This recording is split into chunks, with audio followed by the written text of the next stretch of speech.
कहता है आपसे, प्रश्न है आपका, विकास के बारे में निम्न में से कौन सा कथन सही नहीं है? तो पहला ऑप्शन है आपका, बच्चे विभिन्न दरों पर विकसित होते हैं। दूसरा ऑप्शन है आपका, विकास अपेक्षाकृत क्रमिक होता है। तीसरा ऑप्शन है, आनुवंशिकता विकास का एकमात्र कारण है। और डी ऑप्शन है, विकास निरंतर रूप से होता है। तो आप लोग कमेंट करके तुरंत अपना आंसर बताएंगे फटाफट से। चलिए लिखेंगे। 30 में से 29 सही हुए। मलिक शेख के क्या बात है। MS के 27 और उज्जवल के 28। बहुत बढ़िया, बहुत बढ़िया, सही कर रहे हो। बेहतरीन, जबरदस्त रिजल्ट आ रहा है। अभी और बहुत सारे क्वेश्चंस करने हैं क्योंकि हम ये मैराथन क्लास है, तो हम बहुत सारे क्वेश्चन सॉल्व करने वाले हैं। तो आप आज अपना जो है जुनून बना के रखिएगा, बिल्कुल जो है धैर्य बना के रखिएगा। बहुत बेहतरीन चीजें आज सीखनी है। हो सकता है लास्ट तक आते आते आप 30 में से 30 ये नंबर सही मारो। तो बेहतरीन तरीके वाली क्लास है, अंडरस्टैंडिंग वाली, सारी चीजें समझ करके चलेंगे आगे, ठीक है। सृजनात्मक और रचनात्मक सेम होता है? हाँ जी, सेम होता है। देखिए क्या कह रहा है आपसे, इसने बोला विकास के बारे में कौन सी बात इनमें से सही नहीं है। तो पहला ऑप्शन है, विकास विभिन्न दरों पर विकसित होता है, ये तो सही है, क्योंकि ये सिद्धांत में भी आता है आपके, भिन्न भिन्न दर का सिद्धांत। यानी बच्चे की जो स्पीड होती है वो अलग अलग होती है, हर बच्चे की स्पीड एक जैसी नहीं होती। कोई बच्चा जो है लंबाई में जल्दी बढ़ जाएगा, कोई देर में बढ़ेगा, किसी का भाषा विकास तेज होगा, किसी का कम होगा, तो दर अलग अलग होती है। विकास अपेक्षाकृत क्रमिक रहेगा, यानी चरण में चलेगा, ये बात भी पॉजिटिव है। यानी कि स्टेप बाय स्टेप चरण में चलता है विकास। जैसे कि बच्चा पहले गर्दन संभालना सीखता है, फिर बैठना सीखता है, फिर घुटने के बल चलना सीखेगा, फिर खड़े होना सीखेगा। तो ये चरण है सारे के सारे, ये भी पॉजिटिव है। अच्छा एक मिनट फिर, अच्छा ये मैंने उस पे लगाया था निशान, ये तो गलत लगा दिया। हाँ ये बता रहा था अभी तो मैं आपको क्रमिक वाला। तीसरा ऑप्शन कह रहा है आपसे कि आनुवंशिकता विकास का एकमात्र कारण है, यही निगेटिव ऑप्शन हो जाएगा आपका। और विकास निरंतर रूप से होता है, यह निरंतरता का सिद्धांत है, जो कि सत्य बात है। विकास जो है गर्भधारण से लेकर मृत्यु तक लगातार चलता रहता है, कभी भी नहीं रुकता। उसकी सिर्फ स्पीड घटती बढ़ती है, कभी स्लो होगा कभी फास्ट हो जाएगा, लेकिन रुकेगा कभी नहीं। आनुवांशिकता विकास का एकमात्र कारण नहीं हो सकता, क्योंकि आनुवांशिकता के साथ में वातावरण भी अपना काम करेगा, तभी पूरा विकास हो पाएगा। तो यही ऑप्शन आपका नेगेटिव था, यही आंसर राइट हो जाएगा। सी ऑप्शन यहाँ पर आपका करेक्ट हो जाएगा। क्लियर, आगे बढ़ेंगे अगले प्रश्न पर। अगला प्रश्न आपसे कह रहा है, मानवीय क्षमताएं जैसे कि बुद्धि, समस्या समाधान और समालोचनात्मक चिंतन का सापेक्ष रूप से विकास के किस क्षेत्र के अंतर्गत अध्ययन किया जाता है?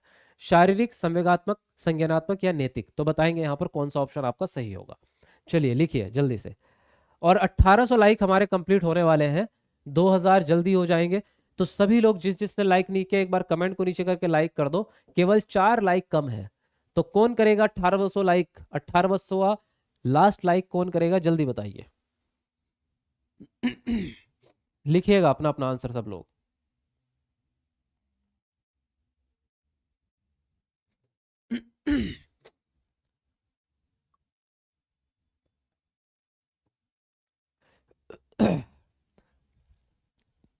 बहुत बेहतरीन आंसर कर रहे हो आप लोग। नए बच्चे चैनल सब्सक्राइब करते रहे भाई, तभी आप लोग जो है आगे बढ़ पाएंगे, पूरी कंप्लीट तैयारी आपको मिल पाएगी। अब देखिए इसने क्या बोला आपसे, मानवीय क्षमताएं जैसे कि बुद्धि, समस्या समाधान और समालोचनात्मक चिंतन का सापेक्ष रूप से विकास के कौन से क्षेत्र से लेना देना है? तो आपकी बुद्धि दिमाग में होती है, समस्या समाधान भी दिमाग से करते हो, समालोचनात्मक चिंतन करना है वो भी दिमाग से। यानी ये जो सारी क्वालिटीज है दिमाग की है। और दिमाग वाला जो विकास है वो कौन सा है? वो है संज्ञानात्मक विकास। तो ये सारी की सारी क्वालिटीज जो है किस में आएंगी? संवेगात्मक विकास के अंदर आएंगी। शारीरिक विकास में आपके शरीर का बढ़ना, आपकी लंबाई, आपका वजन, आपके मोटर स्किल्स। संवेगात्मक इमोशंस होते हैं, रोना, हंसना, गुस्सा करना, खुश रहना, ये सारी चीजें संवेग है। नैतिक विकास में आप व्यवहार कैसा करते हैं, आप अपने कम्युनिटी में लोगों के साथ कैसे मिलते जुलते हैं, किसी का भला क्या करते हैं या नहीं करते हैं, अच्छे या बुरे काम, ये नैतिक में आ जाते हैं। तो आपका जो है सी ऑप्शन यहाँ पर सही हो जाएगा, कॉग्निटिव डेवलपमेंट। क्लियर, चलिए आगे बढ़ेंगे। अगला प्रश्न है आपका, अभिकथन ए, बच्चे केवल औपचारिक स्कूली शिक्षा द्वारा ही कौशल, मूल्य और रीतियां ग्रहण करते हैं, और कारण है बच्चों का सामाजिकरण एक सरल और रेखीय प्रक्रिया है। तो ए और आर के हिसाब से आप बताएंगे कौन सा ऑप्शन सही होगा। क्या ये दोनों सही है, ए और आर दोनों सही है और आर ए की सही व्याख्या करता है, या फिर दोनों सही है लेकिन आर ए की व्याख्या सही नहीं कर रहा, या फिर ए सही है आर गलत है, या फिर ए और आर दोनों ऑप्शन गलत हैं आपके? तो क्या लगता है कौन सा ऑप्शन राइट होगा? जल्दी से अपना अपना आंसर सब लोग देंगे फटाफट से। बहुत बढ़िया, क्या बात है, सही आंसर आप लोगों का आ रहा है। गारंटी बैच का असर दिख रहा है मुझे यहाँ पर। गारंटी बैच में पढ़ने का मजा आ गया है ना। आपके सही आंसर आ रहे हैं, बहुत बढ़िया।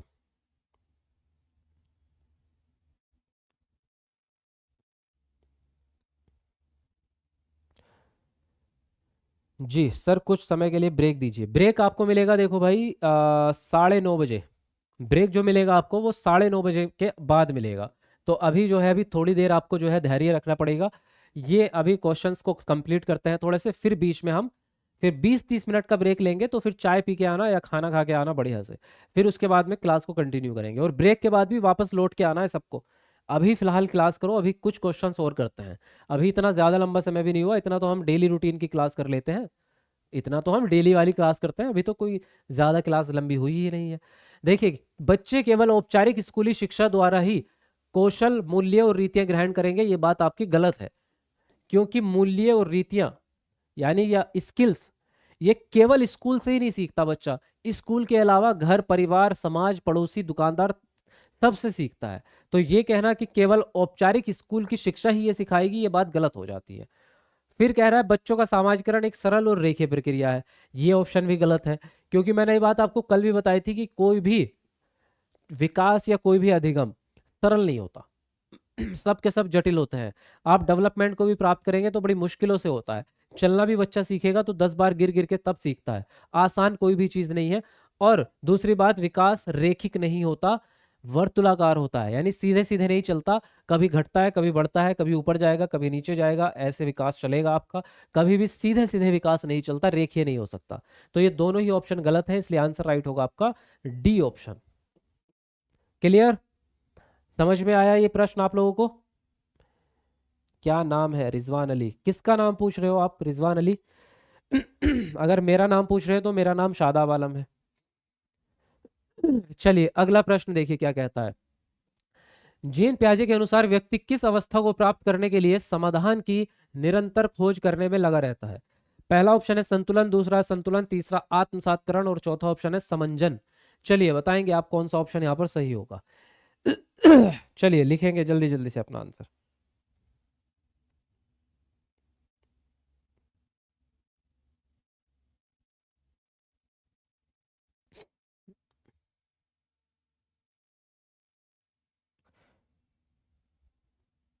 बहुत बढ़िया, लिखते रहेंगे।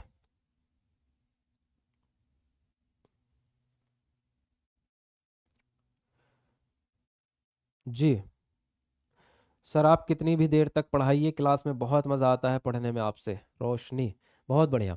देखिए, इसने बोला आपसे जीन प्याजे के अनुसार व्यक्ति किस अवस्था को प्राप्त करने के लिए समाधान की निरंतर खोज में लगा रहता है। किस अवस्था में आदमी जो है, किस अवस्था को प्राप्त करने के लिए, यानी कि लास्ट स्टेज क्या है जब आप किसी भी समस्या का समाधान खोज लेते हैं। तो लास्ट में आप कहाँ पहुंचते हैं? तो लास्ट में आप पहुंचेंगे संतुलन या फिर समंजन। एक मिनट, दोनों में से क्या आंसर राइट होगा? समंजन जो है वो आपका अकमेंडेशन है, और एक, हाँ, पहला ऑप्शन राइट होगा आपका संतुलन। क्योंकि जो आपका समंजन है और आत्मसातकरण है, ये दोनों ही क्या है? संतुलन के ही पार्ट है। समंजन को ही समायोजन कह सकते हैं आप। तो समायोजन और समावेशन जो है, ये तो आपके संतुलन के ही हिस्से हैं। यानी कि ये दोनों प्रक्रिया हैं, और इन दोनों प्रक्रिया के बारे में मैं आपको पहले बता चुका हूं। जो आपका समंजन होता है, इसमें आपको अपने पूर्व ज्ञान में बदलाव करना पड़ता है ना। पूर्व ज्ञान में बदलाव करके तब आप नए ज्ञान को सीखते हैं। लेकिन आत्मसातकरण में कोई बदलाव नहीं होता, इसमें पूर्व ज्ञान के साथ साथ जो है नया ज्ञान ऐड हो जाता है। इतना ही फर्क होता है इन दोनों में बस। असंतुलन वो होता है जब आप किसी चीज को प्राप्त नहीं कर पाए। तो ये तो आपका आंसर राइट नहीं हो सकता। तो फर्स्ट ऑप्शन राइट होगा। आदमी किस अवस्था को प्राप्त करना चाहता है? संतुलन को प्राप्त। संतुलन का एक और नाम है, वो क्या है? वो है अनुकूलन। ठीक है, तो अगर कई बार अनुकूलन लिखा हुआ है तो भी उसको भी सही आंसर आप लगा सकते हैं। ठीक है, क्लियर? फर्स्ट ऑप्शन आपका यहाँ पर सही हो जाता है। चलिए अगले प्रश्न पे बढ़ेंगे। अगला प्रश्न आपसे कह रहा है परिकल्पनात्मक निगमनात्मक तर्क किस चरण की विशिष्ट विशेषता है?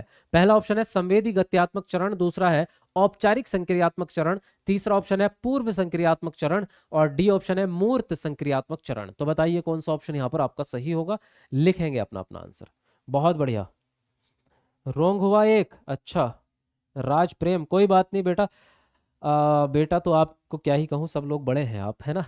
तो लेकिन कोई बात नहीं, कभी कभी एक आध प्रश्न गलत होता है, क्योंकि अभी लर्निंग टाइम है।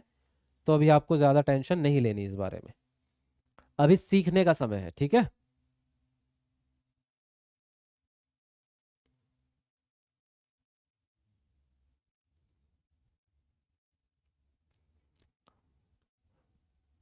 देखो हमारे लाइक कितने हैं, 1857 लाइक है इस समय पे।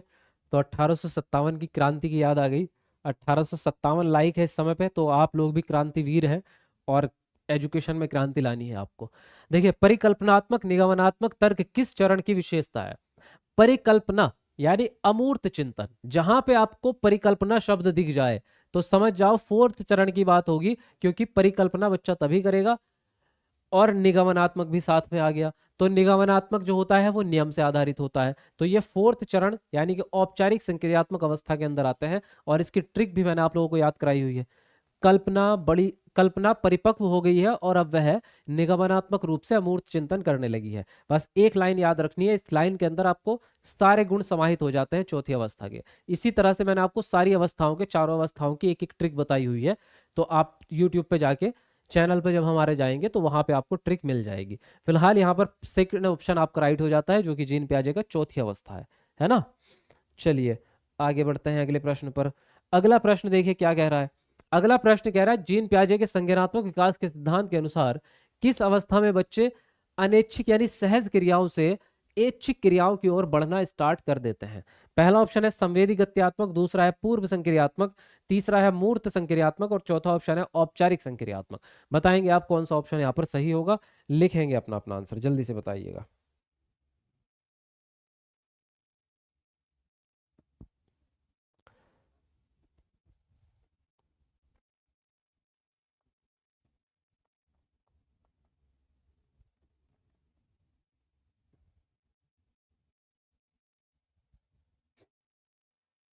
जी, तुरंत लिखेंगे सब लोग।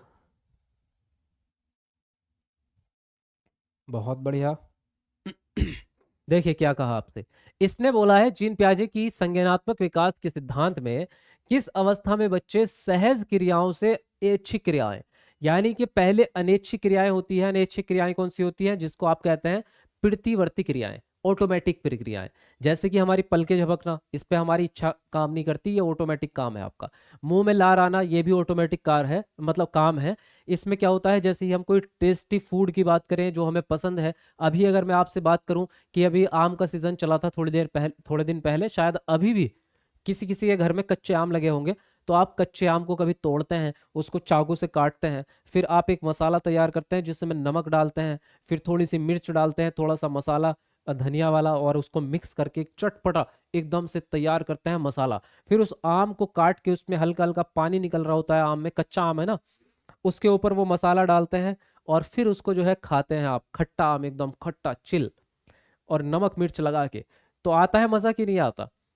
अब इतनी ही बात कहने पे आप सबके मुंह में पानी आ गया होगा, मैं श्योरिटी के साथ कह सकता हूँ। आया कि नहीं आया आप लोगों के मुंह में पानी, बताओ। तो यानी कि इसमें आपका कंट्रोल नहीं है, मुंह में लार आना। मुंह में लार आना जो है ये भी एक ऑटोमेटिक प्रक्रिया है। तो ऐसी क्रियाएं बच्चे में हद से ज्यादा होती हैं, छोटे बच्चों में ज्यादा होती हैं जब पैदा होता है बच्चा। तो जब वो बच्चा थोड़ा बड़ा होना स्टार्ट करता है, तब वो अपनी इन क्रियाओं पे थोड़ा थोड़ा कंट्रोल करना स्टार्ट करता है। दूसरी, क्योंकि वो तो पोटी भी पेशाब भी बिना ऑटोमेटिक प्रक्रिया के चलते रहते हैं उसके, मतलब उसका कंट्रोल उस पर भी नहीं है बच्चे का। तो फिर धीरे धीरे बच्चा जो है अपनी क्रियाओं पे कंट्रोल करना स्टार्ट करता है। तो ये जो अनैच्छिक क्रियाएं हैं ये भी शेष अवस्था में ही आ जाती है। और इसी अवस्था में आपकी ऐच्छिक क्रियाएं स्टार्ट भी हो जाती हैं। तो ये जो है पहली अवस्था के गुण हैं। आपका फर्स्ट ऑप्शन यहाँ पर राइट होगा, संवेदी गत्यात्मक अवस्था, जो कि जीन पियाजे की फर्स्ट स्टेज है, जिसकी उम्र होती है 0 से 2 वर्ष। क्लियर बात समझे आप या नहीं समझे? यस और नो?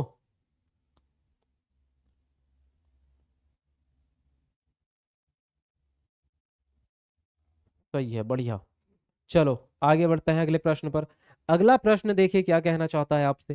कह रहे हैं हिंज दुविधा।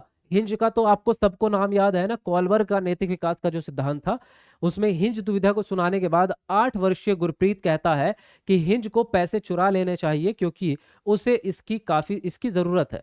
नैतिक तर्क के किस स्तर पर बच्चे सही और गलत का फैसला व्यक्तिगत जरूरतों और चाहतों के आधार पर करते हैं?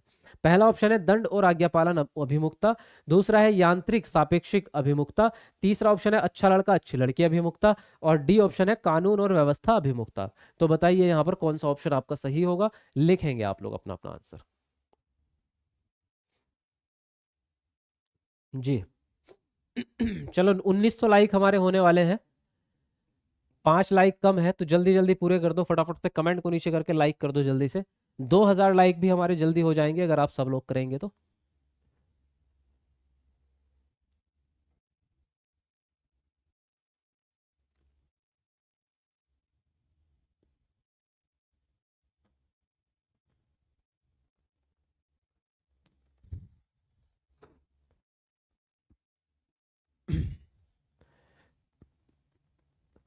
जी तो क्या पूछा आपसे, समझते हैं बात को। इसने बोला 8 वर्ष का बच्चा है। देखो पहली बात तो यहाँ वर्ष से भी आपको आंसर मिलने की उम्मीद रहती है, लेकिन फिर भी हम इसके पढ़ेंगे प्रश्न के क्या कहना चाह रहा है। इसने बोला हिंज को पैसा चुरा लेना चाहिए क्योंकि उसे इसकी जरूरत है। तो नैतिक तर्क के किस स्तर पर बच्चे सही और गलत का फैसला व्यक्तिगत जरूरतों और चाहतों के आधार पर करते हैं? तो व्यक्तिगत जरूरतों और चाहतों की बात आती है कॉलबर्ग कॉलबर्ग के सेकंड चरण में। इसके कितने चरण है टोटल, 6 चरण होते हैं। इनके सिद्धांत में टोटल 6 चरण होते हैं। तो अलग अलग चरण पे बच्चा अलग अलग जरूरतें या अलग अलग इच्छाएं पैदा करता है। तो पहले जो चरण होता है दंड और दंड और आज्ञाकारिता होता है। तो फर्स्ट जो चरण है उसमें तो बच्चा कहता है कि भैया मेरी मम्मी मारेगी या उसको सजा मिल जाएगी इसलिए ये काम मत करो, या पापा ने बोला है इसलिए ये काम करना पड़ेगा। आज्ञा पे चलता है दंड से। सेकंड वाला जो होता है यांत्रिक सापेक्षिक अभिविन्यास, ये होता है जिसमें बच्चे को लालच चाहिए होता है, लाभ चाहिए होता है, यह जरूरत पे आधारित होता है कि अगर मैं आपका कोई काम करूं या कोई भी नैतिक कार्य तो इसके बदले में मुझे क्या मिलेगा, या मेरी जरूरत पूरी होगी या नहीं होगी। बच्चा खाने पीने की ज्यादा सोचता है। तो इसमें भी सेम बात है, उसने यही बोला है कि हिंज को दवाई की जरूरत थी तो उसको चुरा लेना चाहिए। अब चोरी करने के बाद क्या होगा हमें नहीं पता, लेकिन जिस काम से हमारी जरूरत पूरी हो रही है वो काम हम करेंगे। तो जब बात व्यक्तिगत जरूरत की आती है तो बच्चा सेकंड चरण में माना जाता है। तो आपका जो आंसर राइट होगा यांत्रिक सापेक्षिक अभिविन्यास। अच्छा लड़का अच्छी लड़की ये तीसरा चरण होता है जिसमें आप अच्छे बनने की कोशिश करते हैं। कानून और व्यवस्था ये चौथा चरण होता है। तो आपका बी ऑप्शन यहाँ पर सही हो जाएगा। क्लियर, चलिए आगे बढ़ेंगे अगले प्रश्न पर। अगला प्रश्न कह रहा है ले वाइगोत्स्की के सिद्धांत को किस तरह का सिद्धांत माना गया है? मनोविश्लेषणात्मक, दूसरा है सामाजिक सांस्कृतिक, तीसरा है आपका व्यवहारवादी, और चौथा ऑप्शन है सूचना प्रसंस्करण। तो बताइए यहाँ पर कौन सा ऑप्शन आपका सही होगा, तुरंत अपना अपना आंसर लिखेंगे आप।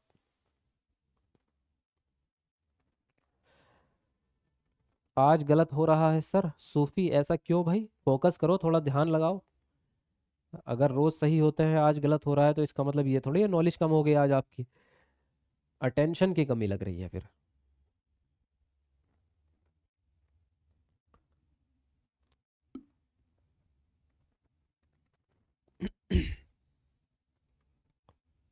चलिए जल्दी जल्दी लिखते रहेंगे सब लोग। ठीक है देखते हैं। इसने बोला लेव वाइगोत्स्की के सिद्धांत को किस तरह का सिद्धांत माना गया है? लेव वाइगोत्स्की का सिद्धांत कौन सा है? सामाजिक सांस्कृतिक विकास का सिद्धांत। और इसमें ज्यादा मुझे नहीं लगता कुछ दिमाग लगाने की जरूरत है, क्योंकि ये सिद्धांत का नाम ही है उनके और इसकी पहचान आप आराम से कर सकते हैं। Socio cultural cultural developmental theory. ठीक है, चलिए अगले प्रश्न पे आते हैं। प्रश्न कहना चाहता है आपसे कि लेव वाइगोत्स्की के अनुसार बच्चों में संज्ञानात्मक प्रक्रियाओं को किसके माध्यम से सुगमता दी जाती है? पहला ऑप्शन है नकारात्मक पुनर्बलन, दूसरा है प्रतियोगिता, तीसरा भाषा, और चौथा ऑप्शन है आनुवंशिक विन्यास। तो बताइए कौन सा ऑप्शन यहाँ पर सही होगा, कमेंट में अपना अपना उत्तर लिखेंगे आप लोग। चलिए बहुत मजा आ रहा है निशांत जी, अच्छा। सदफ नूरी क्या हुआ भाई, क्यों आपको निराशा हो रही है?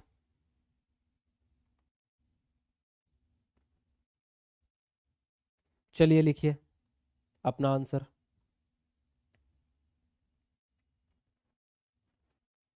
अगर किसी को कोई डाउट लगे तो भाई पूछ लिया करो कमेंट में, है ना, तभी तो लाइव क्लास का फायदा होगा।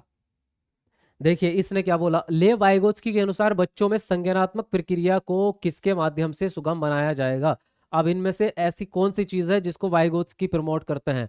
पुनर्मिलन को तो नहीं करेंगे, क्योंकि इनाम, पुरस्कार, दंड यानी सजा, ये तीनों चारों चीजें क्या है, ये बाह्य विप्रेरणा पर डिपेंड होती है और इनको सबको निगेटिव माना जाता है। सीटेट में ही पूरे में निगेटिव है ये, और वाइगोत्स्की भी इनको निगेटिव मानते हैं। तो जहां पुनर्बलन दिखे, पुरस्कार दिखे, इनाम दिखे, सजा दिखे, ये सब निगेटिव टैग वर्ड। प्रतियोगिता भी निगेटिव टैग वर्ड ही होता है, क्योंकि प्रतियोगिता क्या है, एक दूसरे से कंपटीशन करना, यानी एक दूसरे से लड़ाई करना। और वाइगोत्स्की प्रतियोगिता को नहीं, सहयोग को, यानी मिलजुल कर काम करने को प्रमोट करते हैं, क्योंकि इनके सिद्धांत का मेन पर्पस ही ये है कि मिलजुल के बच्चे काम करें। तभी तो सामाजिकता की बात करते हैं, एक दूसरे के साथ मिलके। तो इनमें से अगर देखेंगे तो भाषा ही वो चीज है जिसके बारे में वाइगोत्स्की पॉजिटिविटी रखते हैं, यानी भाषा का इनके सिद्धांत में काफी बड़ा रोल है, और भाषा से संज्ञानात्मक विकास में मदद मिलती है। ये बात भी ये वाइगोत्स्की कहते हैं कि भाषा का विकास पहले हो जाएगा और फिर भाषा संज्ञानात्मक विकास की मदद करेगी। अब इसमें अगर एक और बात आप ऐड करना चाहें तो वो ये है कि जीन प्याजे इनके उल्टे चलते हैं इस मामले में। जीन प्याजे का कहना ये होता है कि संज्ञानात्मक विकास जो है वो पहले होता है, यानी संज्ञान पहले आएगा और भाषा बाद में आएगी।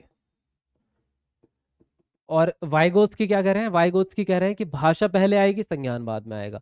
तो ये बात याद रखना, अगर कहीं भी इस तरह का प्रश्न पूछा जाए आपसे, जो कि भाई पहले भी पूछा गया है सीटेट में, तो आप कंफ्यूज ना हो जाएं। कभी आपने जीन प्याजे पढ़ा ही नहीं और आपसे ये पूछ लिया तो आपने सोचा ये संज्ञान भाषा, इसका मतलब वाइगोत्स्की है, ये लगा के आ जाओगे। तो दोनों का अलग अलग समझ के जाना, ठीक है।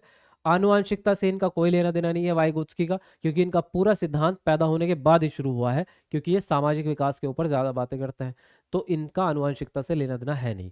तो सी ऑप्शन यहाँ पर क्या है आपका, सही हो जाएगा, ठीक है। चलिए अगले प्रश्न पे आते हैं। अगला प्रश्न आपसे कह रहा है शिक्षा को बाल केंद्रित बनाने के लिए निम्न में से क्या बदलाव जरूरी है। पहला ऑप्शन है रचनात्मक मूल्यांकन से योगात्मक मूल्यांकन की ओर। दूसरा है कंठस्थ स्मरण से क्रिया आधारित अधिगम की ओर। तीसरा ऑप्शन है खोजी अधिगम से व्याख्यान विधि की ओर। और डी ऑप्शन है लचीले पाठ्यक्रम से मानकीकृत पाठ्यक्रम की ओर। बताएंगे क्या आंसर राइट होगा, कमेंट में अपना उत्तर लिखेंगे जल्दी से फटाफट। और नए बच्चे जितने भी है चैनल सब्सक्राइब करते रहो। थैंक्स सर कंफ्यूजन दूर करने के लिए। निखत जी यही तो मेरा काम है, और आप ऐसे टीचर एकेडमी पे आएंगे तो हमेशा आपको जबरदस्त क्लास ही मिलेगी। आपके सारे डाउट्स क्लियर करके ही हम चलते हैं, यही कोशिश रहती है जी। चलिए तुरंत लिखते रहेंगे अपना अपना आंसर। आपसे बेस्ट टीचर मैं नहीं मानती कोई हो सकता है यूट्यूब पर, जीना। अच्छा चलिए बहुत बड़ी बात आपने बोली है, थैंक यू वेरी मच जीनत जी। आप जितने भी नए बच्चे हैं चैनल सब्सक्राइब कर लो भाई, ताकि आपको कंप्लीट सारे सब्जेक्ट की क्लासेस रेगुलर मिलती रहे। अब देखिए इसने क्या समझा है, क्या बोला है आपसे प्रश्न में, इसको समझते हैं। इसने बोला बाल केंद्रित शिक्षा आप बनाना चाहते हैं तो निम्नलिखित में से कौन सा बदलाव करेंगे, क्या जरूरी होगा। तो जब हम बदलाव करते हैं तो पुरानी चीजों को छोड़ते हैं और नवीनतम चीजों को अपनाते हैं, यानी बेहतरीन चीजों को पकड़ते हैं, ठीक है। जैसे अगर एक सिंपल मेथड दूं तो पहले जो है आदर्शवादी कक्षा हुआ करती थी जिसमें टीचर सर्वोपरि होता था और बच्चा क्या है सेकेंडरी होता था। आजकल उसको बदल करके हमने क्या कर दिया, बाल केंद्रित कक्षा। अब बच्चा प्राथमिक होता है और टीचर सेकेंडरी होता है। तो उसी हिसाब से इसमें कुछ चेंज है।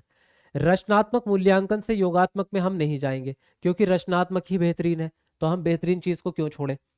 कंठस्थ स्मरण से क्रिया आधारित अधिगम पर हम जाएंगे, ये आंसर राइट होगा, क्योंकि कंठस्थ स्मरण निगेटिव चीज है तो कंठस्थ को छोड़ देंगे, और क्रिया आधारित अच्छी चीज है तो कंठस्थ को छोड़ करके वहां से हम कहा चले जाएंगे, क्रिया आधारित अधिगम की ओर जाएंगे, क्योंकि क्रिया आधारित अधिगम बाल केंद्रित और प्रगतिशील कक्षा का ही एक पार्ट है। फिर ये कहना कि खोजी अधिगम को छोड़ करके व्याख्यान पे जाएंगे तो ये भी गलत होगा। लचीला पाठ्यक्रम छोड़ के आप मानकीकृत पे जाएंगे ये भी गलत होगा, क्योंकि लचीला पाठ्यक्रम ही अच्छा है, मानकीकृत तो निगेटिव है। तो आप अच्छी चीज को थोड़ा छोड़ेंगे, निगेटिव को छोड़ना है। तो आपका सेकंड ऑप्शन यहाँ पर राइट हो जाएगा। क्लियर बात समझे आप, यस और नो। चलिए जी आगे बढ़ेंगे अगले प्रश्न पर। अगला प्रश्न आपसे कहना चाह रहा है हार्वर्ड गार्डनर के बुद्धि के बारे में विचारों के अनुसार पहला ऑप्शन है तार्किक गणितीय बुद्धि बुद्धि का सर्वोत्तम प्रकार है। दूसरा है दूसरों की भावनाओं को समझने की क्षमता संगीतीय बुद्धि कहलाती है। तीसरा ऑप्शन है बुद्धि के 3 प्रकार हैं, विश्लेषणात्मक, सृजनात्मक और व्यवहारिक। और डी ऑप्शन है हर व्यक्ति अपने आप में विभिन्न प्रकार की बुद्धियों के विविध स्तर निहित करता है। तो क्या लगता है कौन सा ऑप्शन सही होगा, कमेंट में उत्तर दीजिएगा। चलिए सब लोग लिखेंगे अपना अपना आंसर।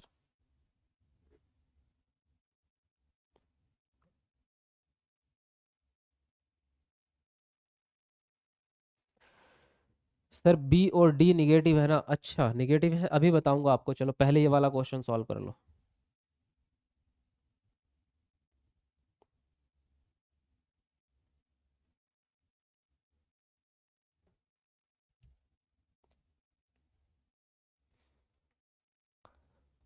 बहुत बढ़िया, बहुत मेहनत कर रहे हो आप लोग, उसके लिए मैं आप सभी को शाबाशी देना चाहता हूँ। आप सब लोग जो है अपनी पढ़ाई को लेकर के बहुत मेहनत कर रहे हो भाई, इस बात की मुझे बहुत खुशी है। क्योंकि मैंने आप लोगों से कहा था कि आप सभी लोग लाइव आएंगे, आप सब लोग लाइव आए।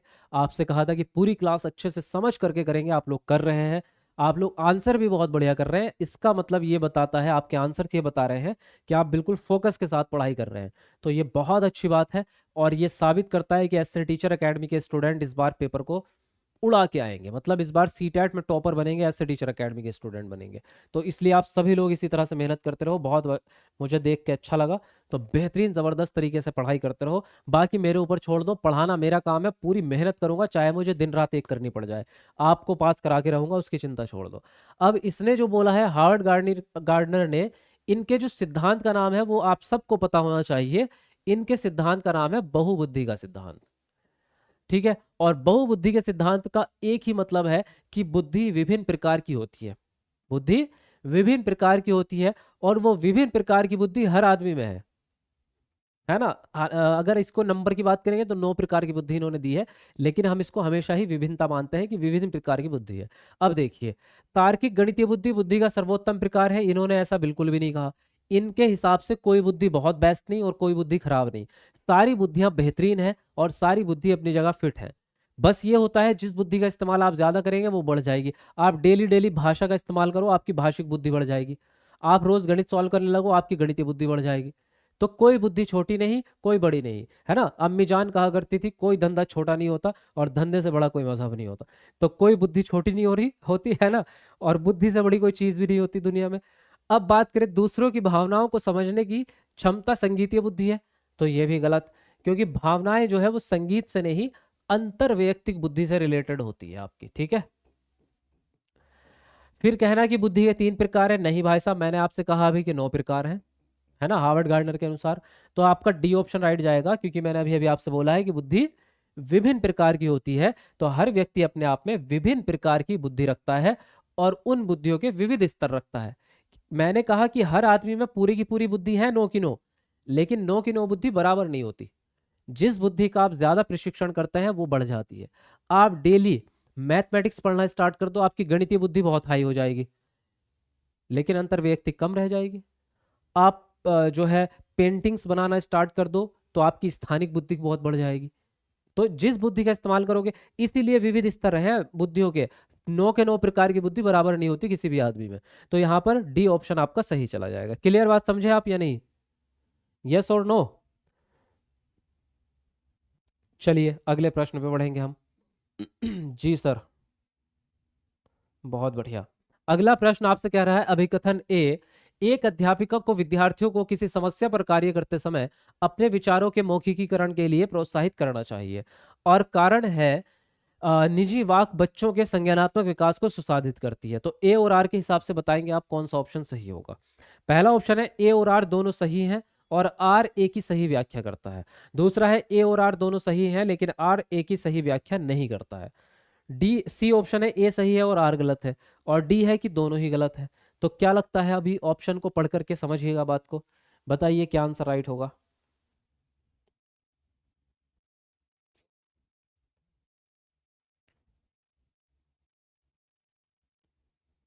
चलिए रोजी जी, थैंक यू वेरी मच। और हमारे 2000 लाइक होने वाले हैं, 2000 लाइक में हमारे अभी 5 लाइक कम हैं। तो कौन है वो लक्की पर्सन जो 2000 वाला लाइक पूरा करके आएगा? जल्दी कमेंट को नीचे करो और लाइक करके आओ जिसने अभी तक नहीं किया।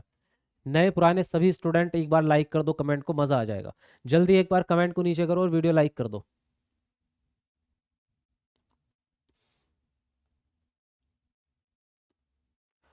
सर उर्दू की क्लास आप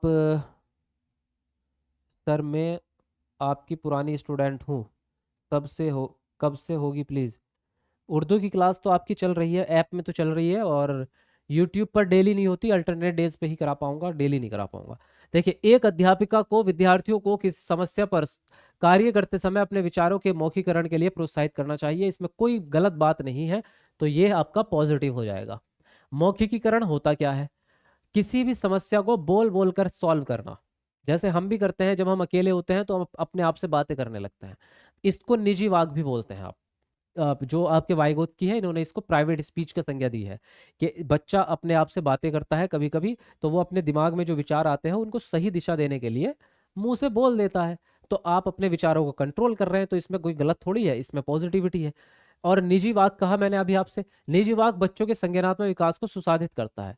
यानी निजी वाक, जब आप अपने आप से बातें करते हैं और बोलते हैं, तो उससे आपका जो ब्रेन में जो विचार आ रहे हैं वो सही काम करेंगे। तो ये बिल्कुल सही बात है। तो ये कारण भी एकदम सही हो गया। तो आपका पहला ऑप्शन राइट हो जाएगा, क्योंकि जब कारण कथन दोनों सही है और आपस में रिलेटेड है तो व्याख्या भी सही हो जाएगी। तो फर्स्ट ऑप्शन आपका करेक्ट हो जाएगा। समझ गए आप? चलिए जी, 2000 लाइक हमारे कंप्लीट हो गए हैं, थैंक यू वेरी मच, बहुत बहुत धन्यवाद। अगले प्रश्न पे आते हैं। अगला प्रश्न कह रहा है, एक अध्यापिका प्रचलित सामाजिक जेंडर संबंधी रूढ़िवादिताओं को कैसे प्रभावहीन बना सकती है? पहला ऑप्शन है, यह सुनिश्चित करके कि खेल सत्र में लड़कियां सिर्फ बैडमिंटन खेलें और लड़के सिर्फ बैट बॉल। दूसरा है, यह सुनिश्चित करके कि लड़कियों को अध्यापक के रजिस्टर पर काम करने और उनकी मदद करने के अवसर मिले। तीसरा ऑप्शन है, फर्नीचर इधर से उधर रखवाने के लिए केवल लड़कों की सहायता लेना। और डी है, सभी जेंडरों को संगीत, नृत्य और पाक कला प्रतियोगिताओं में भाग लेने के लिए कहना। तो बताइए यहाँ पर कौन सा ऑप्शन सही होगा? लिखेंगे सब लोग आंसर।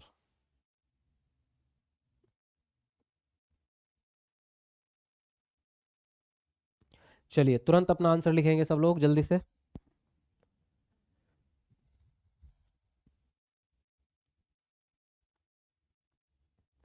अस्सलाम वालेकुम सर, आमना खातून, वालेकुम अस्सलाम।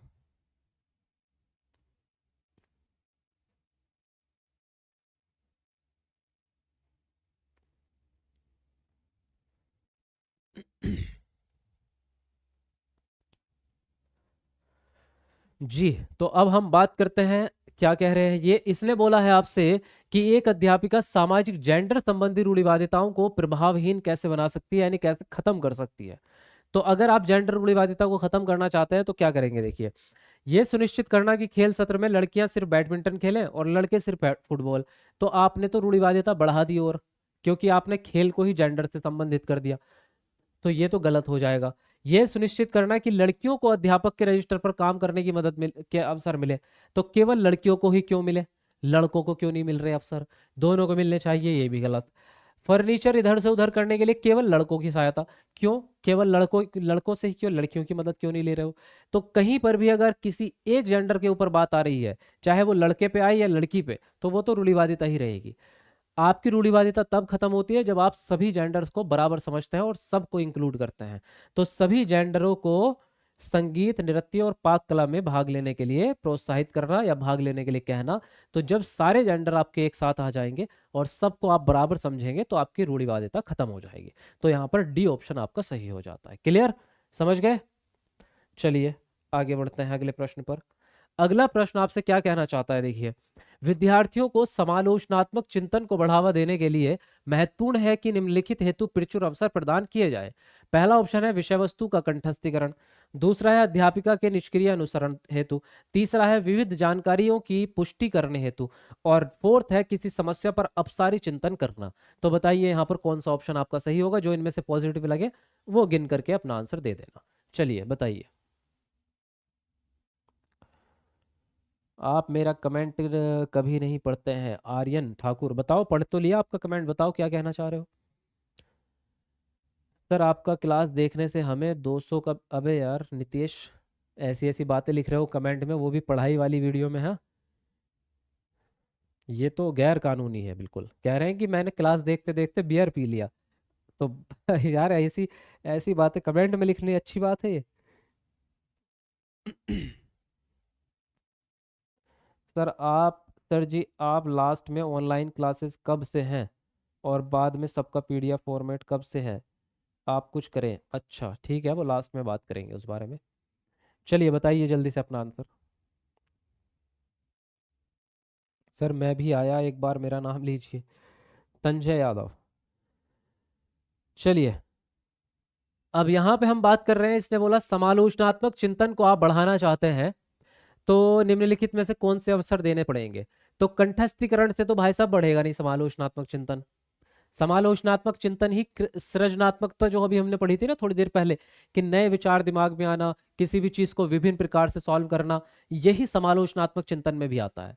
ये भी क्रिएटिव थिंकिंग ही है। अध्यापिका के निष्क्रिय अनुसरण, देखो निष्क्रिय होके तो आप फिर से आप न तो अधिगम कर पाओगे ना चिंतन बढ़ा पाओगे, क्योंकि जब तक एक्टिव नहीं रहोगे तब तक आपके दिमाग में नए आइडियाज नहीं आएंगे और आप नई चीजें सीखेंगे भी नहीं। विविध जानकारी की पुष्टि करने हेतु, तो ये ठीक रहेगा आपका, अगर आप विविध जानकारी की फीडबैक के लिए या पुष्टि के लिए बच्चे को अवसर देंगे तो इसमें बच्चा कुछ एक्टिव होकर के काम को कर पाएगा। किसी समस्या पर अपसारी चिंतन करना, अपसारी चिंतन का मतलब होता है विभिन्न प्रकार से सोचना, तो ये भी देखो सृजनात्मकता से रिलेटेड हो गया, तो ये भी पॉजिटिव रहेगा। तो तीसरा और चौथा सही है केवल, तो यहाँ पर डी ऑप्शन आपका राइट हो जाएगा। समझ गए आप इस प्रश्न को? क्लियर है भाई, कोई दिक्कत किसी को? चलिए आगे बढ़ेंगे अगले प्रश्न पर। अगला प्रश्न आपसे कह रहा है एक संरचनावादी कक्षा में अध्यापिका किस पर जोर देती है। पहला ऑप्शन है रचनात्मक मूल्यांकन, दूसरा है मानकीकृत मूल्यांकन, तीसरा है मानक संदर्भित मूल्यांकन और डी है योगात्मक मूल्यांकन। तो बताएंगे आप यहाँ पर कौन सा ऑप्शन सही होगा। चलिए तुरंत अपना अपना आंसर लिखेंगे फटाफट से।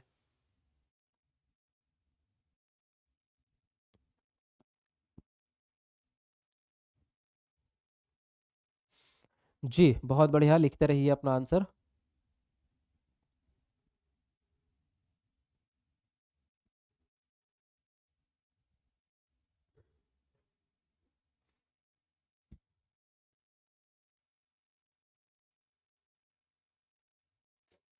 हाँ जी, देखिए तो क्या कहना चाहते हैं ये कह रहे हैं आपसे कि एक संरचनावादी कक्षा है आपकी। संरचनावादी कक्षा कौन सी होती है? जिसमें लर्निंग बाय डूइंग होता है, यानी बच्चे करके सीखते हैं चीजों को, जिसको हम बाल केंद्रित कक्षा भी कह सकते हैं, लेकिन संरचनावाद का मतलब ये होता है कि उसमें बच्चा एक्टिव होना कंपलसरी होता है और ज्ञान का निर्माण बच्चा खुद करेगा, टीचर सिर्फ हेल्प करेगा। तो इसमें अध्यापिका को किस चीज की जरूरत पड़ेगी, कौन से मूल्यांकन की? तो पहला ही ऑप्शन यहाँ पर आपका राइट हो जाएगा, रचनात्मक मूल्यांकन। रचनात्मक मूल्यांकन कौन सा होता है ये समझेंगे। रचनात्मक मूल्यांकन वो होता है जो पूरे साल भर निरंतर चलता रहता है। साल के बीच में जो भी मूल्यांकन आप करते हैं, चाहे क्लास के तुरंत बाद कर लो, चाहे आप हफ्ते वाला मूल्यांकन कर लो, चाहे आप ऐसी मौखिक टेस्ट ले लो बच्चे का, है ना, या आप शारीरिक शिक्षा का भी मॉक टेस्ट, शारीरिक डेवलपमेंट का टेस्ट ले रहे हैं, तो सारी की सारी चीजें रचनात्मक में आती है, क्योंकि ये पूरे साल भर चलता रहता है और इससे आपको फीडबैक मिलता रहता है कि आपको कहाँ सुधार करना है। तो ये होता है रचनात्मक, तो यही चाहिए हमें पूरे साल भर। मानकीकृत वो होता है जो सभी बच्चों का मूल्यांकन एक ही प्रकार से लिया जाता है, यानी एक क्वेश्चन पेपर बनाया और हर बच्चे को वही पकड़ा दिया, तो वो आपका क्या फायदा उससे? उससे नुकसान हो जाता है ये कि हर बच्चा एक ही पेपर सॉल्व नहीं कर सकता, क्योंकि सब बच्चों का लेवल अलग अलग होता है और सभी बच्चों की विशेषताएं भी अलग होती है। कोई दृष्टि बाधित है, कोई श्रवण बाधित है, कोई ऑटिज्म है, तो सारे बच्चे एक जैसा पेपर नहीं दे सकते, इसलिए मानकीकृत गलत होता है। मानक संदर्भित भी सेम ही होता है, ये भी गलत ही होता है। योगात्मक वो होता है जो साल के अंत में फाइनल परीक्षा होती है, तो फाइनल परीक्षा से भी कोई फायदा नहीं, ये सिर्फ आपको पास और फेल बताएगा, कोई फीडबैक नहीं देता, सुधार का मौका नहीं बचता, साल तो खत्म हो गया। तो हमें क्या चाहिए? हमें चाहिए रचनात्मक मूल्यांकन, यही पॉजिटिव होता है, बाकी ये तीनों निगेटिव रहते हैं। तो फर्स्ट ऑप्शन आपका राइट हो जाएगा। क्लियर? चलिए आगे बढ़ेंगे। अगला प्रश्न आपका समावेशी शिक्षा खाली स्थान के विविध जरियों के जरिए के निष्पादन का पर बल देती है, सॉरी निष्कासन, निष्पादन नहीं निष्कासन पर बल देती है। फर्स्ट ऑप्शन है आपका प्रस्तुतिकरण, दूसरा अभिव्यक्ति, तीसरा संलग्नता और चौथा ऑप्शन है आपका भेदभाव। तो बताएंगे आप यहाँ पर कौन सा ऑप्शन आपका सही होगा, लिखेंगे जल्दी जल्दी से।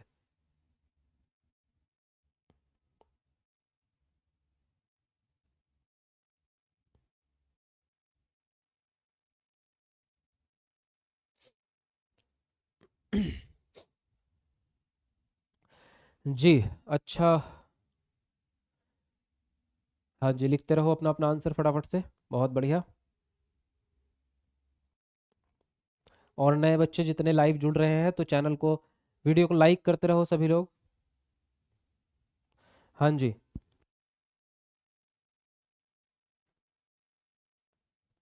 हाँ जी, तो चलिए यहाँ देखते हैं। इसने बोला आपसे समावेशी शिक्षा खाली स्थान के विविध जरियों के निष्कासन पर बल देगी। निष्कासन का मतलब है बाहर निकाल देना। निष्कासन क्या है भाई साहब? बाहर निकाल देना, ना कि निष्पादन। परफॉर्मेंस नहीं है ये है आपका बाहर निकालना। यहां पे देख सकते हैं आप, इसने बोला होगा आपका एलिमिनेशन, यानी अलग कर देना। तो प्रस्तुतिकरण आएगा इसमें, समावेशी में आ जाएगा, ठीक है। अभिव्यक्ति आ जाएगी, आ जाएगा। संलग्नता यानी आपस में जुड़ाव, ये भी आ जाएगा। लेकिन भेदभाव समावेशी कक्षा में नहीं आना चाहिए। तो समावेशी शिक्षा में कोई भेदभाव नहीं होना चाहिए, इसलिए हम क्या करेंगे? भेदभाव को बाहर निकाल देंगे, इसका निष्कासन कर देंगे। तो आपका जो आंसर राइट होगा आपका डी ऑप्शन हो जाएगा, डिस्क्रिमिनेशन। डिस्क्रिमिनेशन को अलग कर देंगे आप समावेशी शिक्षा से, ठीक है ना? क्लियर? चलिए अगले प्रश्न पे आते हैं।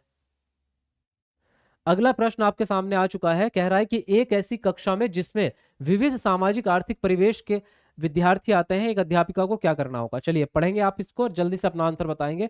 एक बार ट्राई करके देखो खुद से भी आंसर देने की, जल्दी से फटाफट से सब लोग आंसर करेंगे।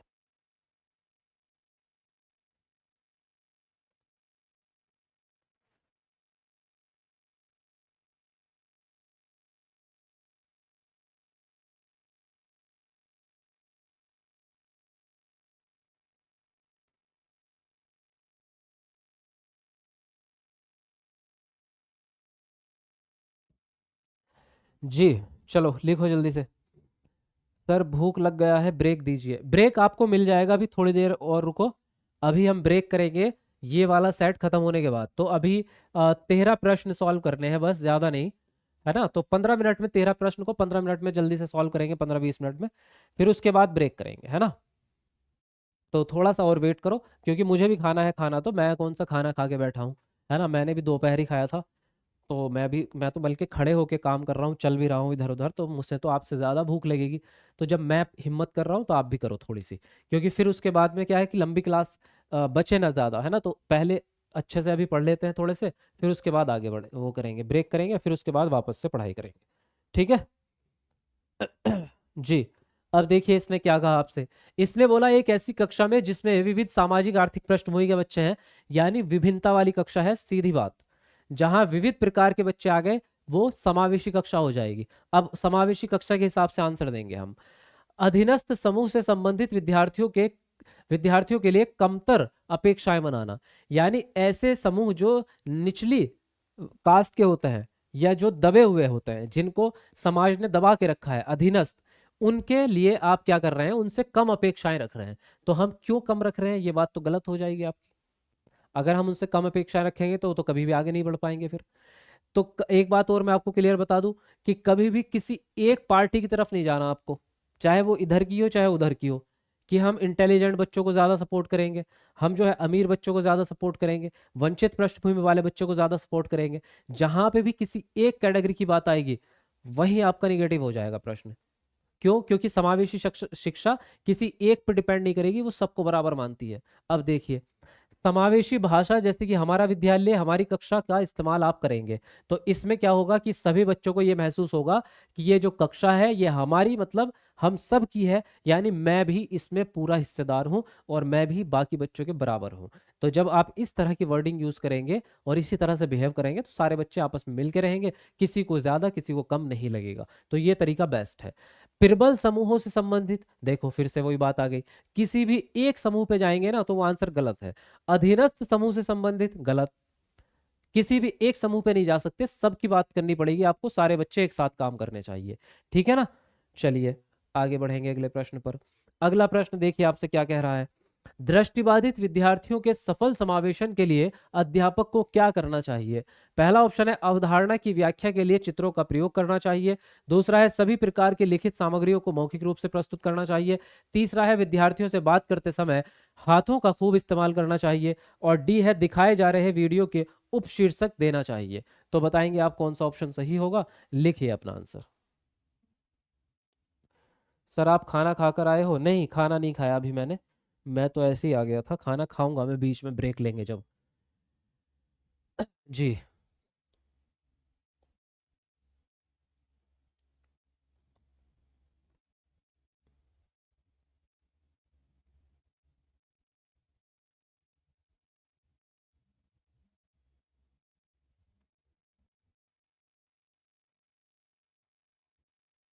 जी लिखिएगा सब लोग अपना अपना आंसर जल्दी से।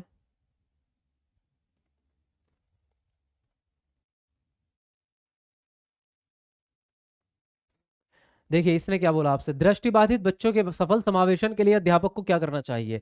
तो पहला ऑप्शन है अवधारणा की व्याख्या के लिए चित्रों का प्रयोग करना। तो देखो चित्रों का फायदा कुछ नहीं होगा दृष्टिबाधित बच्चे के लिए, क्योंकि चित्र वो देख ही नहीं पाएगा। तो इनके लिए दृष्टिबाधित वाले यानी दृश्य जितने भी टीएलएम होते हैं विजुअल वाले वो काम नहीं आते, क्योंकि ये देख नहीं पाएंगे उसको। दूसरा है सभी प्रकार के लिए लिखित सामग्रियों को मौखिक रूप से प्रस्तुत करना, ये सही रहेगा। जब आप लिखित चीजों को मौखिक रूप से प्रस्तुत करेंगे यानी बोल कर भी बताएंगे, तो वो बच्चे भले ही देख नहीं पा रहे हैं लेकिन आपकी बात को सुन करके वो कॉन्सेप्ट को समझ जाएंगे। तो आपको दृष्टिबाधित बच्चे को पढ़ाने के लिए बोल बोल कर पढ़ाना पड़ेगा। और उसके साथ साथ आप ब्रेल लिपि दे सकते हैं, उसके साथ साथ आप टच करने वाले मॉडल ऐसी चीजें आप प्रोवाइड करा सकते हैं। विद्यार्थियों से बात करते समय हाथों का खूब इस्तेमाल करना चाहिए। कोई फायदा नहीं होगा क्योंकि आपके हाथ भी उसको नहीं दिख रहे हैं, आप कितने ही जेस्चर कर लो नहीं दिख रहे उसको। दिखाए जा रहे हैं वीडियो में उपशीर्षक, वीडियो ही उसको नहीं दिख रही है तो शीर्षक कहाँ से दिख जाएंगे, ये भी नहीं आपका काम आएगा। सेकंड ऑप्शन ठीक है दृष्टिबाधित बच्चे के लिए। ठीक है, चलिए अगले प्रश्न पे बढ़ेंगे, तुरंत थोड़ा फास्ट फास्ट कर लेते हैं, है ना, जल्दी से क्वेश्चंस को सॉल्व करेंगे, उसके बाद ब्रेक लेंगे, उसके बाद फिर से पढ़ाई करेंगे। अब कह रहे हैं ध्यान अभाव, और ये मेहनत आपकी बहुत काम आएगी, मान के चलो आप हर एक मिनट आपके जीवन को सफल बना रही है, आपकी हर मेहनत काम आएगी। आप लोग लाइव क्लास में इतनी मेहनत से पढ़ाई कर रहे हो, और जो बच्चे अपना सो रहे हैं या फोन में मूवी देख रहे होंगे, तो उन बच्चों से तो आप 1000 गुना आगे हैं, है ना, जाहिर है आप उनसे आगे ही निकलोगे। तो आप बिल्कुल भी निराश मत होना, ये मत सोचना कि हम मेहनत कर रहे हैं और बाकी लोग जो है आराम कर रहे होंगे, कोई कोई बात नहीं। जो मेहनत करता है वही आगे निकलता है, मेहनत का फल जरूर मिलता है। तो आप निराश नहीं मत होइए इस बारे में। ध्यान अभाव और अति सक्रियता विकार एडीएचडी, जिसको कहते हैं attention deficit hyper activity disorder, ग्रसित विद्यार्थियों के सफल समावेशन के लिए अध्यापक को क्या करना होगा। परिवेश में व्यवधानों को अधिक कर देना चाहिए, या फिर लंबे और जटिल प्रदत्त कार्य देने चाहिए, या फिर विद्यार्थियों को समय प्रबंधन और संगठनात्मक आदतों के विकास में सहायता करनी चाहिए, या फिर गैर लचीली विधि और दिनचर्या का इस्तेमाल करते हुए शिक्षण करना चाहिए। तो बताएंगे आप कौन सा ऑप्शन सही होगा, लिखेंगे अपना आंसर। चलिए तुरंत जल्दी जल्दी अपना आंसर लिखेंगे। सर सभी सब्जेक्ट का लीजिए क्लास, हाँ तो एक एक करके लेंगे ना, कल को हिंदी करेंगे, आज सीडीपी कर रहे हैं कल हिंदी करेंगे। ठीक है,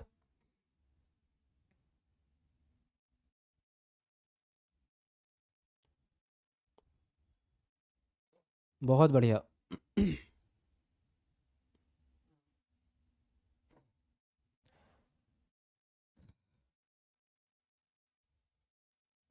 देखिए इसने बोला एडीएचडी, अब इसका मतलब तो आप सबको पता है पहले से ही, है ना। एडीएचडी यानी कि ध्यान का अभाव है। ऐसे बच्चों में अटेंशन की कमी रहती है।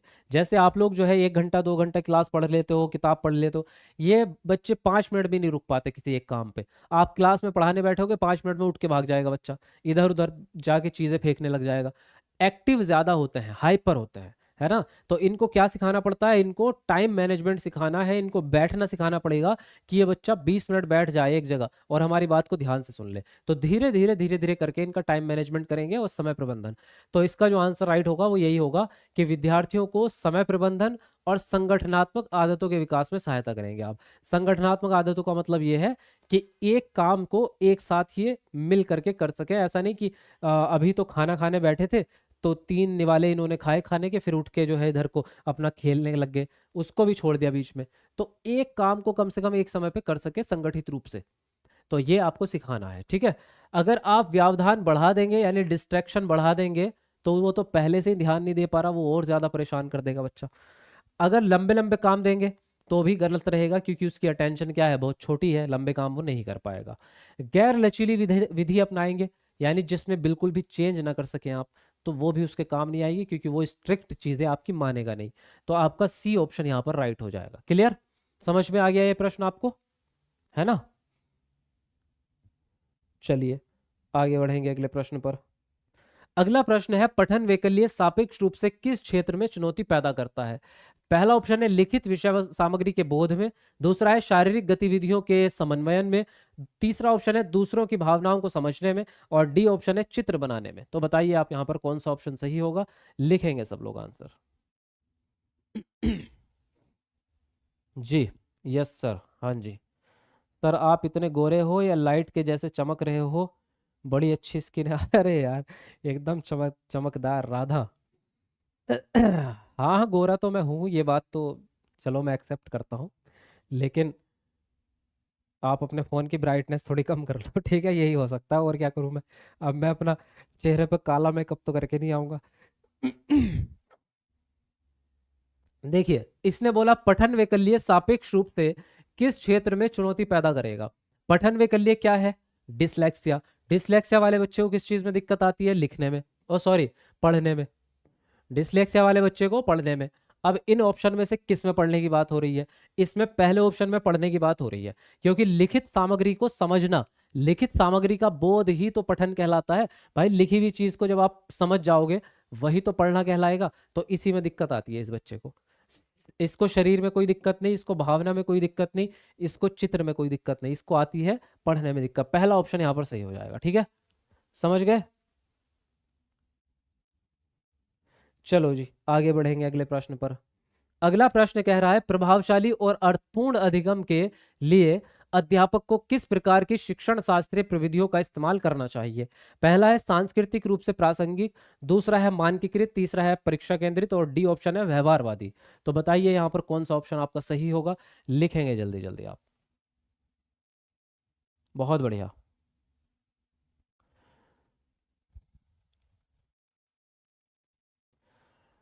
धक्का मुक्की मत कीजिए, मेरा भी कमेंट पढ़ने दिया करो सर को।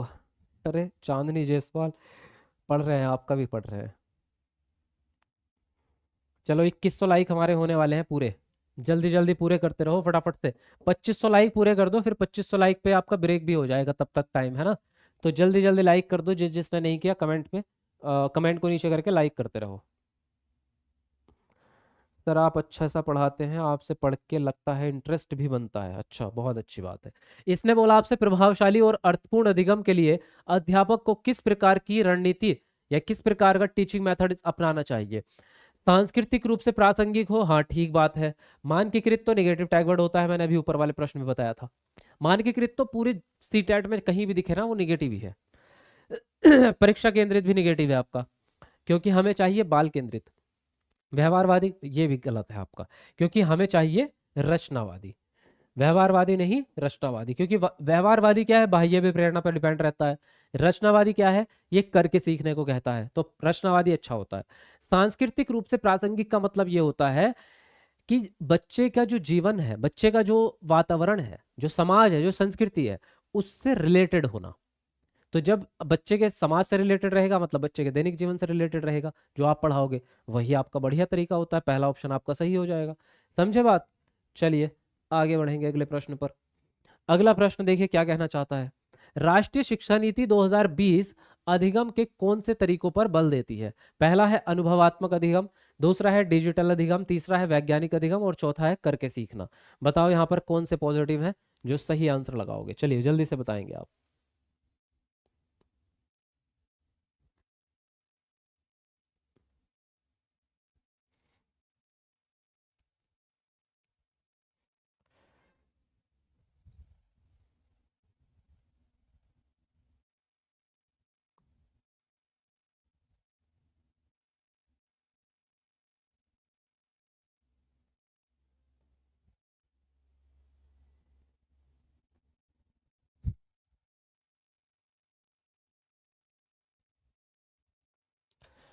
जी, तो क्या पूछा आपसे, देखिए इसने बोला एनईपी 2020 जो है वो अधिगम के कौन से तरीका पर बल दे रही है।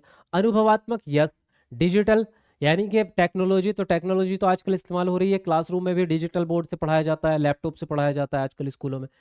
वैज्ञानिक अधिगम करेंगे आप, ये भी अच्छी बात है, यानी कि खोज अधिगम। वैज्ञानिक का मतलब हुआ कि डिस्कवरी मेथड, या नई नई चीजें आप क्लास में लेके आता है। करके सीखना भी पॉजिटिव, यानी कि ये सारे ही कथन पॉजिटिव हैं। तो डी ऑप्शन आपका राइट हो जाएगा, जिसमें सारी चीजें इंक्लूड हो रही हैं आपके एक साथ। अगला प्रश्न है, अध्यापकों को विद्यार्थियों के अधिगम युक्तियों के अर्जन को सुगम सहज करना चाहिए। निम्नलिखित में से कौन से तरीके का इस्तेमाल शिक्षार्थियों को अधिक कौशलीभूत बनाने के लिए किया जा सकता है? पहला है विद्यार्थियों को चिंतन के अभिसारी तरीकों के अवसर देना। दूसरा है विद्यार्थियों को अवास्तविक उद्देश्य और समय तालिका बनाने में मदद करना। तीसरा ऑप्शन है विद्यार्थियों में स्वयं से प्रश्न करना और स्वयं आकलन समुन्नत करके। और डी है आपका जो प्रासंगिक नहीं है उस पर ध्यान केंद्रित करने के लिए प्रोत्साहित करके। तो बताइए यहाँ पर कौन सा ऑप्शन आपको सही लगता है? जल्दी से अपना आंसर कमेंट बॉक्स में लिखेंगे आप लोग, ठीक है।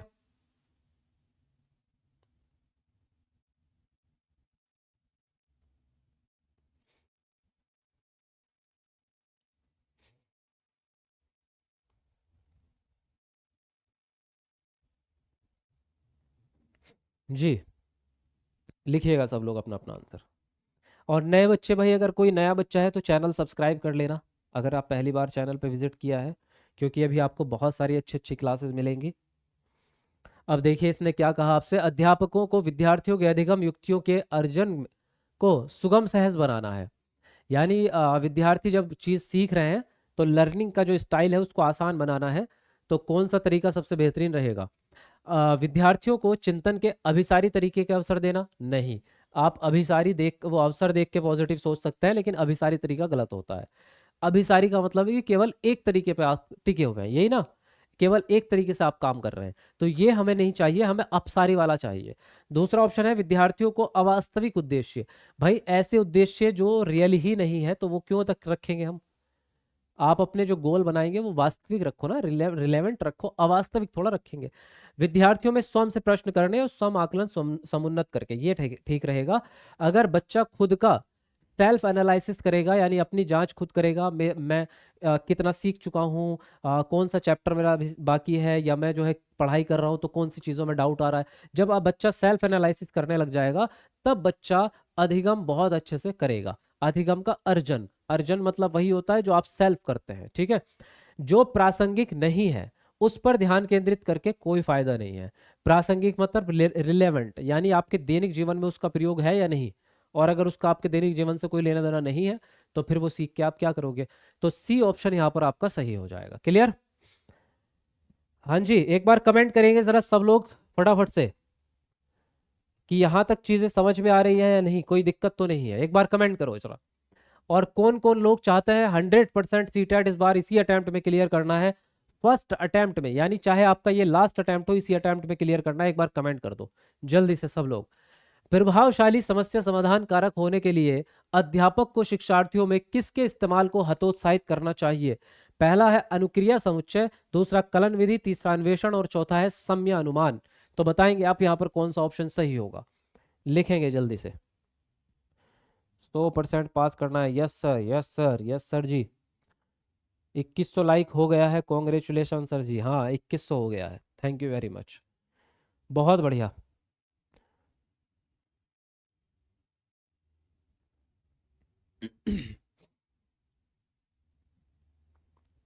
यस सर जी, 100% क्लियर करना है। हाँ ये हुई ना बात, फर्स्ट अटेम्प्ट में ही करना है, बिल्कुल। तो देखिए फिर क्या, क्या इसको समझते हैं। प्रभावशाली समस्या समाधान कारक होने के लिए अध्यापक को शिक्षार्थियों में किस चीज को हटाना होगा, यानी हतोत्साहित करना होगा? अनुक्रिया समुच्चय, पहला ही ऑप्शन आपका निगेटिव है, इसको ही बाहर कर दो। अनुक्रिया समुच्चय का मतलब है रिस्पॉन्स सेट, यानी एक ही तरीके पर अटक जाना। तो अगर आप एक ही तरीके को अटक जाएंगे और एक ही तरीके को बार बार इस्तेमाल करते रहेंगे तो आपकी प्रॉब्लम कभी भी सॉल्व नहीं हो पाएगी। तो यही आंसर आपका यहाँ पे क्या हो गया? नेगेटिव। बाकी kiln Vidhi step by step चरण में जो काम करते हैं उसको कलन विधि कहते हैं, एल्गोरिदम मेथड। अन्वेषण तो पॉजिटिव होता ही है, बच्चा एक्टिव रहता है इसमें। सम्य अनुमान, यानी पूर्व की किसी घटना के बारे में अनुमान लगाना और उसी अनुमान को फिर से इस्तेमाल करना, ये भी पॉजिटिव रहता है। तो आपके 3 पॉजिटिव है, पहला ऑप्शन राइट था, क्योंकि इसी को बाहर निकालेंगे हम। क्लियर? चलिए आगे बढ़ेंगे अगले प्रश्न पर। अगला प्रश्न है, नल के स्रोतों के बारे में चर्चा करते हुए रानी उत्तर देती है कि नल और फव्वारा पानी के मुख्य स्रोत हैं। उसका उत्तर किसका प्रतिनिधित्व करता है, क्या दर्शाता है? उसकी समझ जो उसके अनुभवों के आधार पर बनी है। दूसरा है उसकी निम्न अंतःवैयक्तिक और अंतर्वैयक्तिक बुद्धि। तीसरा है नई अवधारणा सीखने के लिए अभिप्रेरणा की कमी। और डी है उच्च स्तरीय समस्या समाधान कौशल। तो बताइए कौन सा ऑप्शन आपका सही होगा? लिखिए तुरंत आंसर।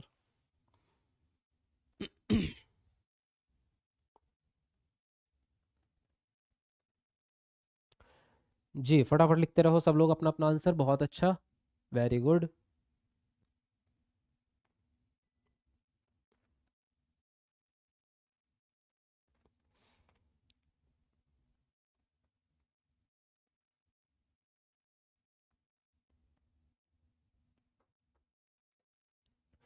हाँ जी देखो, तो इसने बोला क्या है कि जो नल के स्रोतों के बारे में जब क्लास में चर्चा हो रही है, तो रानी एक लड़की है, क्लास में पढ़ती है, वो कहती है नल और फव्वारा पानी के मुख्य स्रोत हैं। तो क्या ये बात सही है?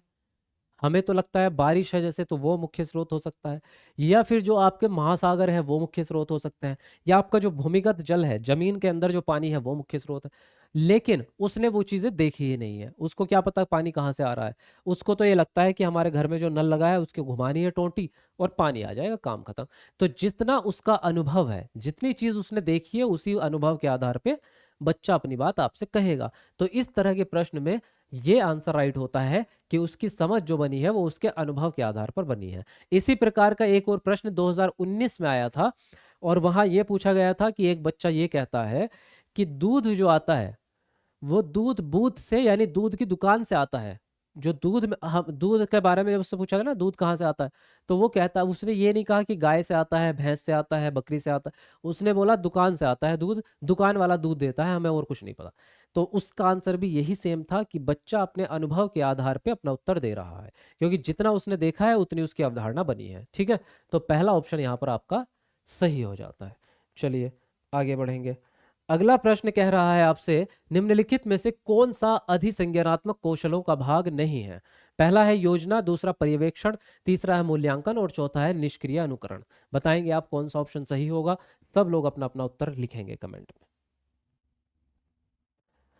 सीटेट महाराष्ट्र में लागू है या नहीं? बिल्कुल है।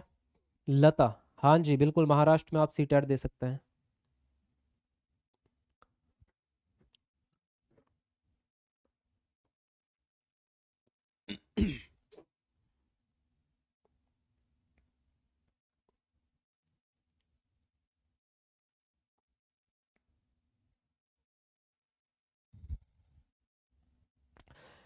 जी देखिए, तो इसने बोला आपसे कि निम्नलिखित में से कौन सा अधिसंज्ञानात्मक कौशल का भाग है। अधिसंज्ञान क्या होता है? अधिसंज्ञान होता है अपने संज्ञान के बारे में जानकारी होना। आपका जो संज्ञानात्मक विकास है, यानी आपका जो दिमागी क्षमताएं हैं, कि मेरे सोचने की क्षमता, मैं किसी चीज को कितनी देर में याद कर पाती हूँ, या मैं जो है जब किताब को पढ़ते हैं तो लिख के मुझे ज्यादा चीजें याद होती हैं या सुन के ज्यादा चीजें याद होती हैं।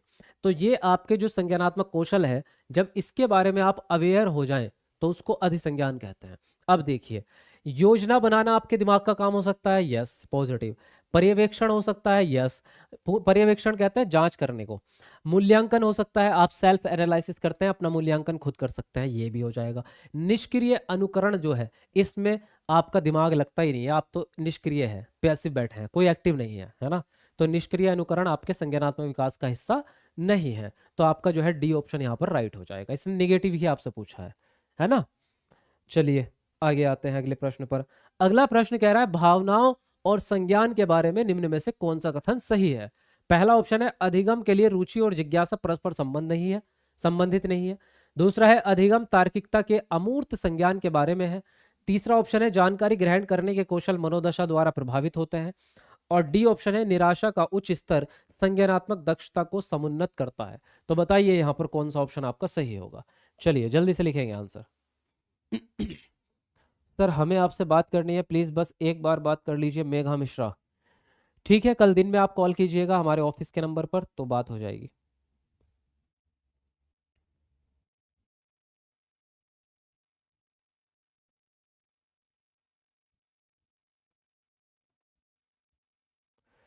जी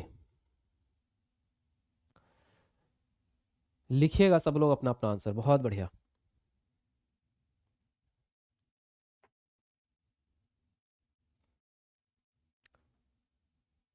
देखिए इसने बोला आपसे भावनाओं और संज्ञान के बारे में कौन सी बात आपकी इनमें से सही है। अधिगम के लिए रुचि और जिज्ञासा परस्पर संबंधित नहीं है। क्या जरूरी नहीं है? जरूरी है, होना चाहिए संबंधित। अधिगम तार्किकता के अमूर्त संज्ञान के बारे में है। तो अधिगम को हम ये कहें कि केवल अमूर्त ही हो सकता है, मूर्त नहीं होता, तो ये बात भी गलत हो जाएगी, क्योंकि अधिगम दोनों तरीके से होता है, मूर्त भी और अमूर्त भी, जो चीजें सामने है उसके द्वारा भी और जो चीजें सामने नहीं है कल्पना करके भी। तो ये भी सही नहीं हो रहा भाई आपका यहाँ पर। जानकारी ग्रहण करने के कौशल मनोदशा द्वारा प्रभावित होते हैं, ये सही जाएगा, क्योंकि जो आपका जानकारी ग्रहण करने के कौशल है वो कौन से हैं, वो आपके दिमाग के कौशल है। जानकारी ग्रहण करने के लिए आपको दिमाग अच्छा चाहिए, यानी संज्ञानात्मक विकास। अगर आपका संज्ञानात्मक विकास मनोदशा द्वारा प्रभावित होगा, यानी आपकी जो मन की दशा है, जो इमोशनल कंडीशन है, अगर आप दुखी हैं तो आपका दिमाग ठीक से काम नहीं करता, अगर आप गुस्से में हैं तो दिमाग ठीक से काम नहीं करता, अगर आप चिंता कर रहे हैं, डरे हुए हैं, तो भी आपकी पढ़ाई समझ में नहीं आएगी, आप कितनी किताबें खोल के बैठे रहो आपको कोई चीज समझ नहीं आएगी। इसका मतलब ये हुआ कि आपके जो इमोशंस हैं यानी संवेग हैं, वो आपके इंटेलिजेंस पर या आपके दिमाग पर असर डालते हैं। तो ये आपसे पूछ रहा था कि भावनाएं और संज्ञान क्या आपस में जुड़े हुए हैं या नहीं, तो जुड़े हुए हैं और असर डालते हैं, इसलिए तीसरा ऑप्शन राइट हो जाएगा। निराशा का उच्च स्तर संज्ञानात्मक दक्षता तो बढ़ाएगा, बढ़ाएगा नहीं घटा देगा। अगर आप निराश रहेंगे तो आपकी संज्ञानात्मक क्षमता बढ़ेगी नहीं बल्कि घट जाएगी। तो आपका तीसरा ऑप्शन यहाँ पर सही हो जाता है। क्लियर? चलिए अगले प्रश्न को देखते हैं फटाफट से। अगला प्रश्न कह रहा है विद्यार्थियों को अधिगम के प्रति अभिप्रेरित करते रहने के लिए अध्यापक को क्या समुन्नत करना चाहिए। पहला है निपुणता उन्मुखी उद्देश्य, दूसरा है योग्यता का सत्व यानी अस्तित्वात्मक परिप्रेक्ष्य, तीसरा है असहायता का सीखा हुआ भाव, और डी है आपका प्रतियोगात्मक दृष्टिकोण। तो बताएंगे यहाँ पर कौन सा ऑप्शन आपको सही लगता है, लिखिएगा आंसर।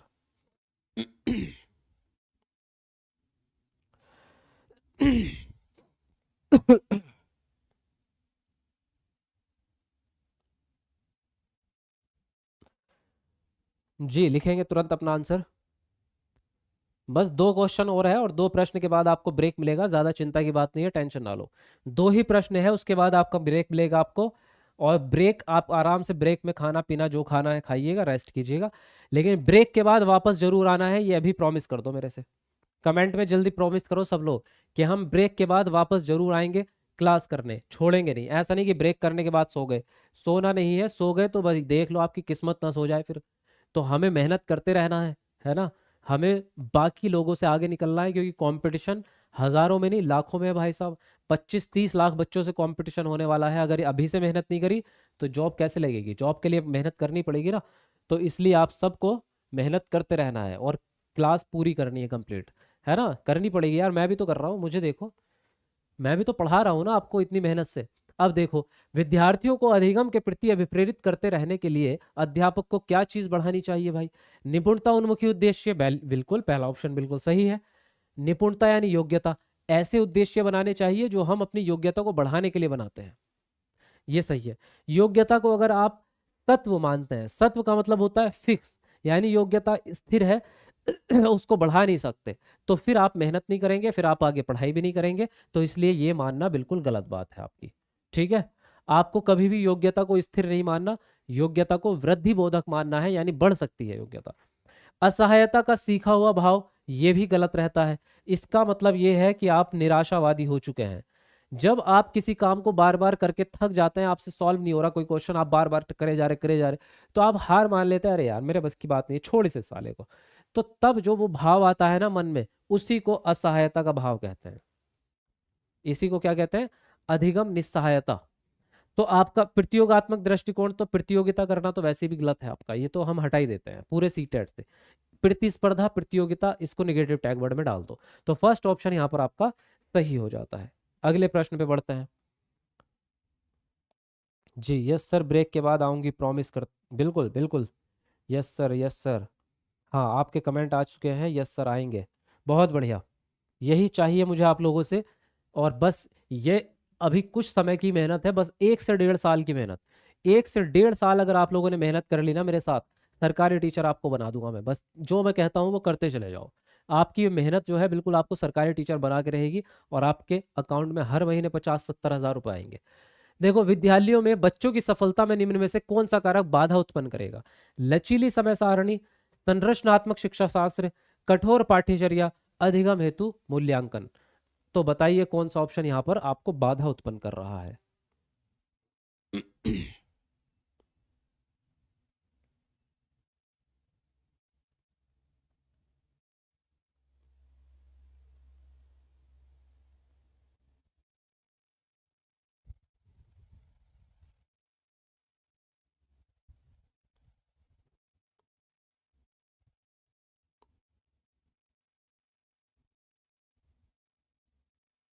चलिए देखिए, तो क्या बोला इसने, इसने बोला बाधा किस चीज से उत्पन्न होगी भाई साहब, लचीली समय सारणी रहेगी, ये तो अच्छी चीज है, इससे कोई बाधा नहीं आएगी। संरचनात्मक यानी करके सीखने वाला शिक्षा शास्त्र, ये भी ठीक है। कठोर पाठ्यचर्या आपकी गलत हो जाएगी, कि आपने बिल्कुल फिक्स कर दिया अपने सिलेबस को, और वो बिल्कुल जो है आप चेंज नहीं करना चाह रहे, तो बच्चे की जरूरत के हिसाब से आपको चेंज करना चाहिए, तो यही नेगेटिव आपका हो जाएगा। अधिगम के लिए मूल्यांकन कर रहे हो, ये भी अच्छी बात है भाई, इससे आपको फीडबैक मिलेगा, आप आगे सुधार कर पाएंगे। सी ऑप्शन आपका राइट हो जाता है। नेक्स्ट क्वेश्चन आपसे कह रहा है अभिकथन ए, किसी अवधारणा को समझाते समय यह महत्वपूर्ण है कि विषय वस्तु का विद्यार्थियों के दिन प्रतिदिन के जीवन से संबंध बनाया जाए, और कारण है अधिगम कंठस्थीकरण के माध्यम से बहुत प्रभावशाली होता है। तो ए और आर में से कौन सी बात सही है, उसके हिसाब से आंसर बताओ। चलिए जल्दी लिखेंगे अपना अपना आंसर आप लोग।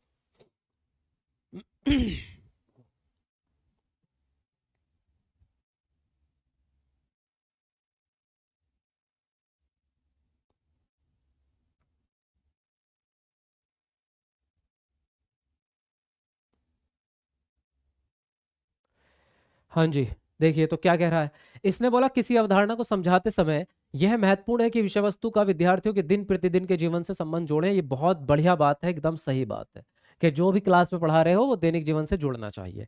अधिगम कंठस्थीकरण के माध्यम से बहुत अच्छा हो जाएगा, ये बात गलत है, क्योंकि रट्टा मारना गलत होता है, कंठस्थीकरण बिल्कुल गलत है।